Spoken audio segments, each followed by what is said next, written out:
The case for tablets in late 2016 is certainly that of an interesting one. Just a couple of years ago, it seemed like we were getting new tablets every single day, with great new features, crazy new screen sizes, and so much more. However, while tablets certainly still have their place in the mobile tech market, there's no doubt about the fact that they're certainly less prevalent and less popular than they used to be at one time. Asus is one company that's stuck to their guns when it comes to releasing new and exciting tablets, and with their latest venture in the ZenPad Z8, Asus has crafted a pretty impressive tablet for not a lot of cash. The ZenPad Z8 isn't exclusive to Verizon Wireless, but with a 7.9-inch 2K display, access to Verizon's LTE advanced network, and pretty decent processing power and battery life, the ZenPad Z8 could just be the next affordable Android tablet to look for on your shopping list this holiday season. So does the Z8 have what it takes to win back the hearts of all you out there who used to be huge fans of the likes of the Google Nexus 7 back in 2012? My name's Joe Martin from PhoneArena, and we're going to find out all that and more in my full review of the Asus ZenPad Z8. In regards to the overall design of the Asus ZenPad Z8, there isn't a whole lot exciting going on with the device, but for the most part it really does work quite well. The front of the tablet is mostly taken up by the 7.9-inch display, with fairly minimal bezels on both the left and right hand side. Now you are going to find considerably larger bezels on both the top and the bottom, but this is all in thanks to the dual stereo front-facing speakers on here. On the top of the tablet you're going to find your 3.5mm headset jack. The bottom will have you met with a noise-canceling microphone and your USB Type-C port, and the right-hand side is where you're going to find the volume rocker and your power and lock button.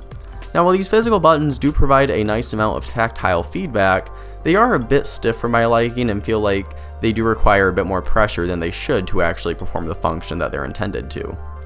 Moving on to the back of the ZenPad Z8, we're going to find a faux leather pattern that Asus has added here.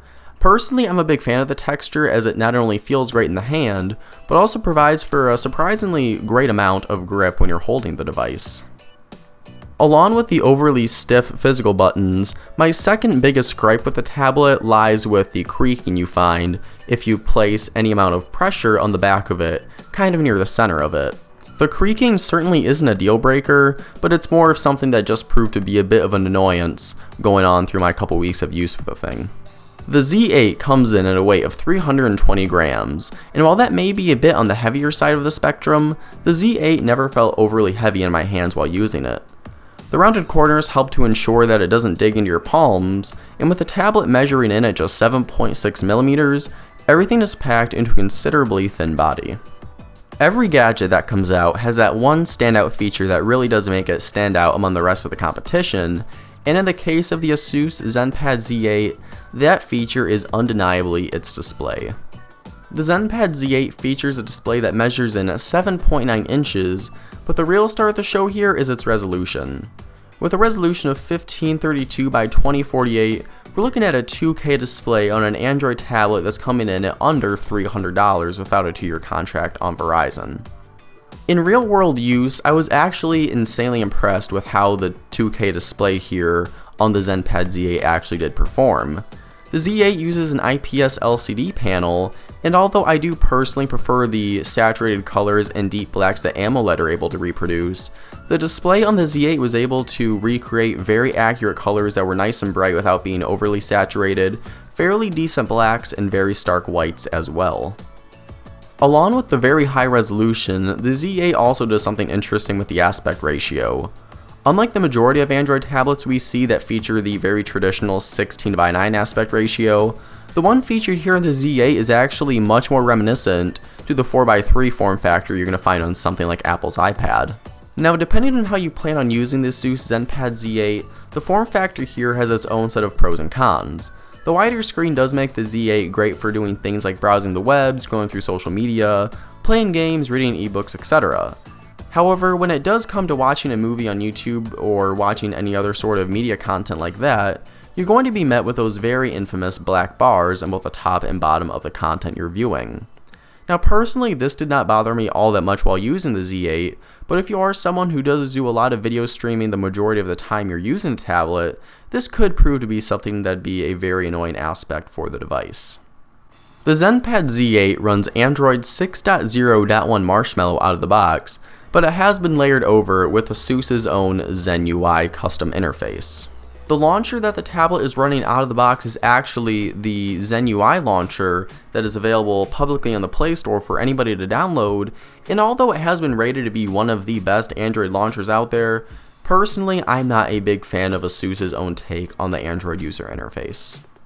Unlike a lot of OEMs that we've been seeing with the likes of LG and Huawei, Asus has decided to keep the app drawer here in Android completely intact. You are given the option to remove it if that's something you're inclined to do, but it is nice to have the app drawer intact out of the box with the additional option to remove it if that's the way you prefer your Android experience. With the Zen UI launcher that's pre-installed on the Asus ZenPad Z8 out of the box, you're given the ability to do things like change the scroll effect between your home screens and app drawer, adjust the appearance of your folders, change the font and icon size of the apps on your home screen, and a whole host of other additions. You're even given the ability to add a custom icon pack out of the box without having to install a third-party launcher, and that really is a nice touch if you want to start tinkering with the look of the Z8 without having to download a bunch of other apps to do so. Although I personally am not a big fan of the overall appearance of the Zen UI launcher, I know a lot of people out there really do like all of the added customization and themes that are present with it. So if you already are a fan of that, or if it sounds like something you're going to enjoy using, you are going to have a fun time tweaking with the launcher and really customizing pretty much every little aspect that you want to here right out of the box. Asus has scattered their own little touches here and there in things like the settings and notification bar, and although they do look different in appearance compared to stock Android, they function in pretty much the exact same way that you'd expect. The most notable addition to the Android OS is Asus's inclusion of their Zen Motion features. Zen Motion pretty much allows you to perform various actions on the Z8 by doing things like double tapping the display to turn it off or turn it on, and when the display is turned off you can draw various letters to open the applications of your choice. It is a nice addition to have if you're someone who's a fan of it, but for me it feels more like a gimmick and is something that I never really found myself using at all while testing out the tablet.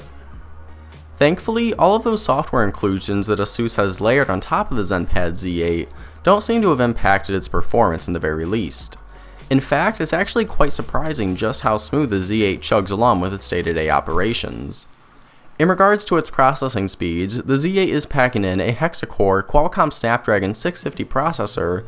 Combine this with 2GB of RAM, and on paper you're looking at what could be a very underwhelming processing package. However, in real-world use, I was actually quite impressed with just how well the Z8 actually does perform. While the Z8 certainly isn't going to blow you away with its ridiculously fast performance, considering the low-end specs that are inside of it, it surprised me with just how great it was with streaming HD video, running a handful of applications at the same time, and even playing some games out there that are a bit more intensive on the graphics side of things. The included 16GB of internal storage is a bit on the lower side of things for a device coming out in late 2016, but thanks to the ability to expand that up to 128GB via a micro SD card, running out of storage shouldn't ever prove to be an issue here. Asus's ZenPad Z8 is available exclusively through Verizon Wireless, so as a result of this you get full access to Verizon's LTE advanced network with it. Nano SIM is used for the SIM card, and when you don't want to use your data, the Z8 features Wi-Fi standards for 802.11a, b, g, n, and AC. GPS and Bluetooth make an appearance here as well, but NFC is omitted. This is a slight letdown, but when you take the ZenPad Z8's price tag into consideration, this shouldn't come as too much of a surprise at all. Before we hop into the camera section of this review, let me be honest with you. I've never seen the real point of having cameras on a tablet for any size whatsoever.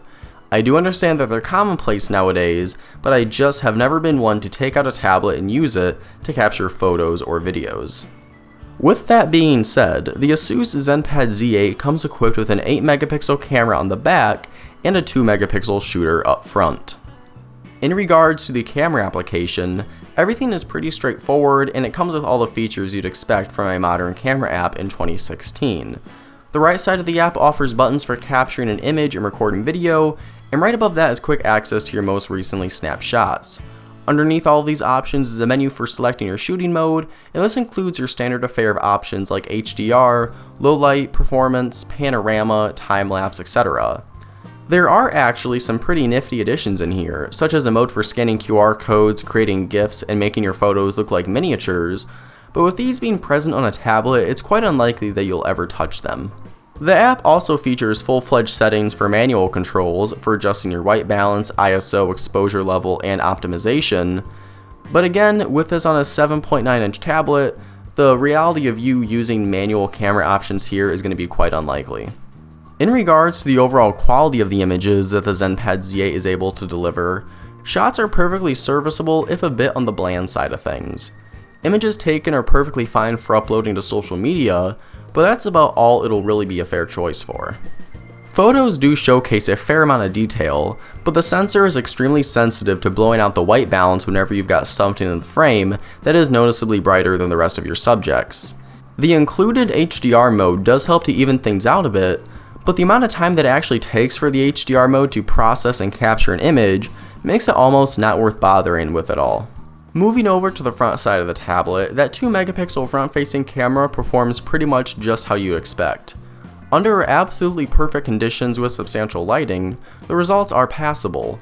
However, this is an aspect of the Z8 you'll likely want to simply ignore. Asus has included a rather hilarious beautification mode to help smooth out and enhance your facial features, but the end results are actually quite horrific and made me look like something straight out of a horror movie.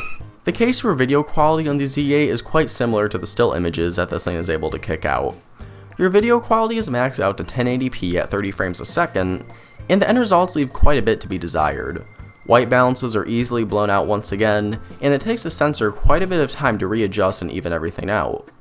Focusing times are fairly quick, but again, this is a feature you'll hardly ever touch on a 7.9-inch tablet. It does work in a pinch, but for the most part, it's better left unused. Consuming multimedia on any tablet is one of the highlights of it for sure. The ZenPad Z8 already excels at this with its gorgeous 2K display, but Asus decided to kick things up a notch even more with its dual front-facing stereo speakers. This is an addition that we don't see nearly enough on modern smartphones and tablets, and while having front-facing speakers certainly is considerably better than having them located on either the side or the back, the overall sound quality that they are able to kick out left me wanting a bit more than they were able to deliver. The stereo effect that you get from the speakers is a very nice treat to have, but I found them to be a bit on the quiet side of things. And in addition to that, the sound that they are able to reproduce is slightly tinier than I would have liked as well. Again, this is substantially better than any rear or side-firing speaker system, but it is far from the best implementation that I've seen in regards to a front-facing setup. To power you through all of your use with the ZenPad Z8, Asus has included a non-removable 4680 mAh unit.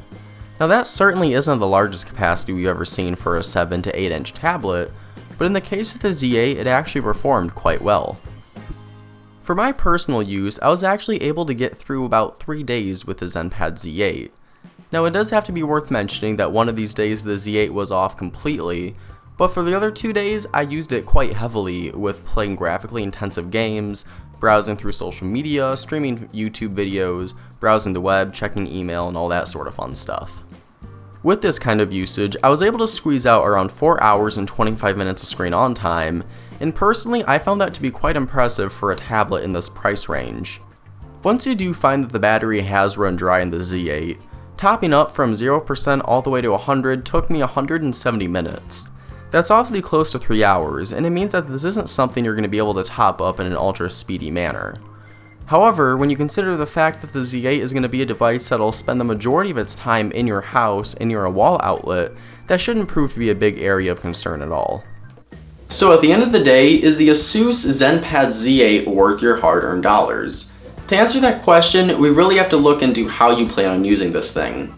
If you're looking for an all-out powerhouse of an Android tablet that you're going to be able to use to knock out essays, send emails to clients, and just use as your ultimate productivity machine, you're going to be pretty disappointed by this thing.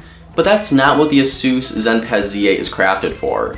With its 2K display, front-facing stereo speakers, albeit the quality of those is a little on the downside, the extremely thin design, pretty nice battery endurance, and really affordable price tag, this is a tablet that you're going to buy for consuming media.